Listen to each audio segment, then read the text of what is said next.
Hi guys! Welcome dito sa channel ko. Isa na namang edisyon ng Sad Nico. Kung matatandaan nyo, last May 23 nag-post ako regarding sa mga talim ko dito sa unit. Particularly yung herb na kung tawagin sa Tagalog balanoy o mas kilala bilang basil. Diniscuss natin before kung paano ito alagaan at palakihin. Isa na nga doon yung tinatawag na pruning. Ngayon naman titignan natin ang mga lagay ng mga ito. Pero bago yan, for more videos, pakiclick ng subscribe button pati na rin ang notification bell para sa mga bagong videos tulad nito.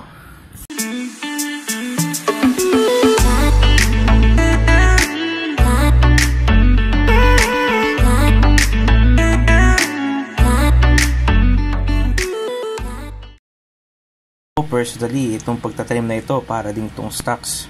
Kung walang tinanim, walang aanihin. Kung walang sinuksok, walang madudukot. Pero minsan, kahit alam mong okay na, di rin pala.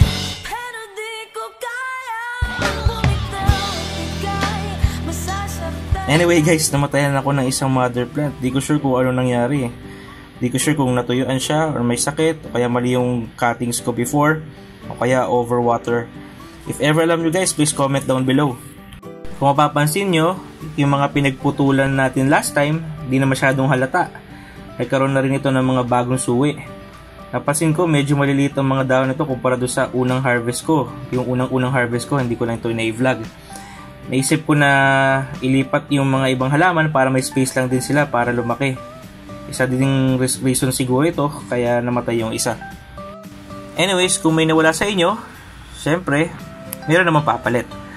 So makikita nyo, nakapagpatubo din ako ng ilan galing doon sa mga cuttings natin before. Maganda na rin yung mga ugat nila at magagandang indikasyon ito para simulan na silang itanim. So ihanda natin ang mga kailangan.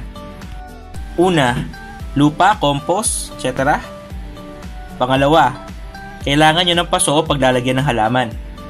Pangatlo, iba't ibang bato para matakpan ang mga butas ng paglalagyan nyo. At ang huli, syempre, mga tools. So simulan na natin. Una, ilagay nyo ng maayos sa mga bato. Kung kaya, pumili kayo ng batong makinis o kaya flat para matakpan ang mga butas ng paglalagyan nyo. Next, dahan-dahang ilagay ang lupa para di magalaw ang mga nilagay na bato. Ilatag yun ng maayos, saka itaktak yun ng kaunti para pumantay ito. Pagkatapos ito, kayo ng butas at pwede nyo nang ilagay ang mga napatubo natin mga basil. Kung nagtataka kayo kung bakit magkakalapit ang lagay ko, bala ko pa itong ilipat. So ngayon, wala pa akong space para sa mga ito. So sa ngayon, i-even out ko na lang muna yung spacing nila. So once matapos nyo nang ilagay, lagyan nyo lang ng tubig para makompress lang yung lupa. At kung kulang, pwede nyo itong dagdagan. So sa mga nagtatanong, ito yung ginagamit ko sa gabi na grow light. Since dito sa unit, di kami diretsong tinatama ng araw, kaya kinukulang ang mga tanim namin. Yung gamit ko, 2 unit. Kada unit may 2 light bulbs. Ang maganda dito, na-adjust ko siya kung saan ko gusto itutok yung ilaw. Lagay ko na lang yung link ng pinagbilhan ko kung interesado kayo. Check naman natin yung ating tanim paggabi. Mukha naman sila masigla kahit nakaraan na ng ilang oras. At di naman sila nahirapang mag-adjust. Shoutout nga pala kay Miss Jane Vertusio ng Herb Growers Philippines, isang FB page. Sabi niya, mabilis tumubo ang basil cuttings kahit direct na itusok sa soil. Actually, di ko pa siya nasubukan pero baka next harvest ko susubukan ko. Thank you sa FB group na ito since lalo ako na-inspire magtanim.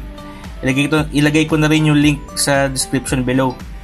Thank you guys sa walang sawang panonood at sa mga di pa nakakapag-subscribe, pakiclick ang subscribe button. At kung nagustuhan nyo ang video, give it a thumbs up and share. Kada linggo, mag-a-upload ako ng videos regarding investment, food, art, and adulting. So next week, kita ulit tayo regarding investments. Peace!